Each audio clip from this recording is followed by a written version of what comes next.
साथियों, जल परिवहन के क्षेत्र में भारत का बहुत गौरवमयी इतिहास रहा है। हमारी समृद्ध विरासत रही है।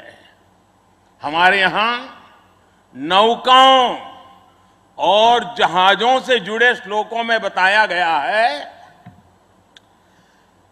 दीर्घिका तरणीहि लोला गत्वरा गामिनी तरीहि जंगाला प्लाविनी चैव धारिणी वेगिनी तथा। ये हमारे शास्त्रों में इतना वर्णन है। दीर्घिका तरुणी लोला गत्वरा गामिनी जंगाला प्लाविनी धारिणी वेगिनी। हमारे यहां जहाजों और नौकाओं के अलग अलग आकार और प्रकार होते थे। हमारे वेदों में भी नौकाओं, जहाजों और समुद्र से जुड़े कितने ही मंत्र आते हैं। वैदिक काल से लेकर गुप्त काल और मौर्य काल तक भारत के समुद्री सामर्थ्य का डंका पूरे विश्व में बजता था। छत्रपति वीर शिवाजी महाराज ने इस समुद्री सामर्थ्य के दम पर ऐसी नौसेना का निर्माण किया जो दुश्मनों की नींद उड़ाकर रखती थी। जब अंग्रेज भारत आए तो वो भारतीय जहाजों और उनके जरिए होने वाले व्यापार की ताकत से घबराए रहते थे। इसलिए उन्होंने भारत की समुद्री सामर्थ्य की कमर तोड़ने का फैसला लिया। इतिहास गवाह है कि कैसे उस समय ब्रिटिश संसद में कानून बनाकर भारतीय जहाजों और व्यापारियों पर कड़े प्रतिबंध लगाए दिए गए थे। भारत के पास प्रतिभा थी, अनुभव था, लेकिन हमारे लोग इस कुटिलता के लिए मानसिक रूप से तैयार नहीं थे।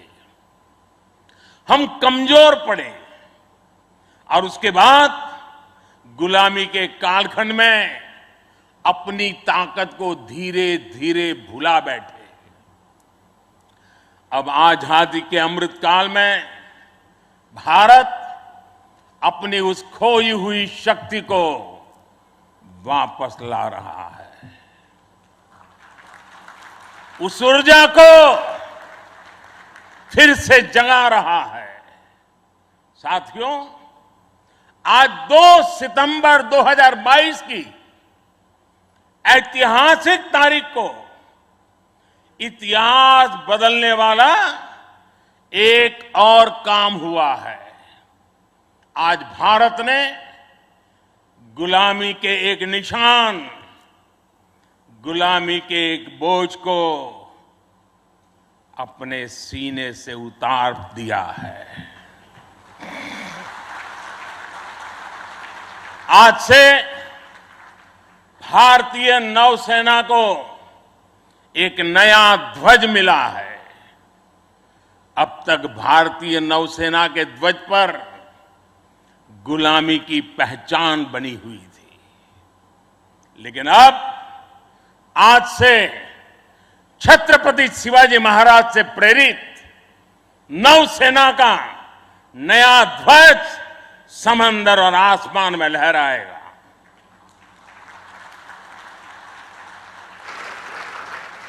कभी रामधारी सिंह दिनकर जी ने अपनी कविता में लिखा था, नवीन सूर्य की नई प्रभा, नवीन सूर्य की नवीन प्रभा, नमो नमो नमो नमो स्वतंत्र भारत की ध्वजा, नमो नमो नमो।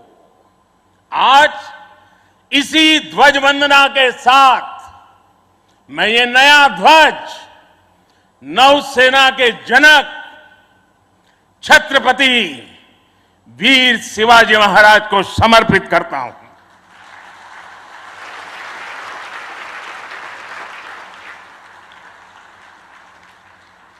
मुझे विश्वास है भारतीयता की भावना से ओतप्रोत ये नया ध्वज भारतीय नौसेना के आत्मबल और आत्मसम्मान को नई ऊर्जा देगा।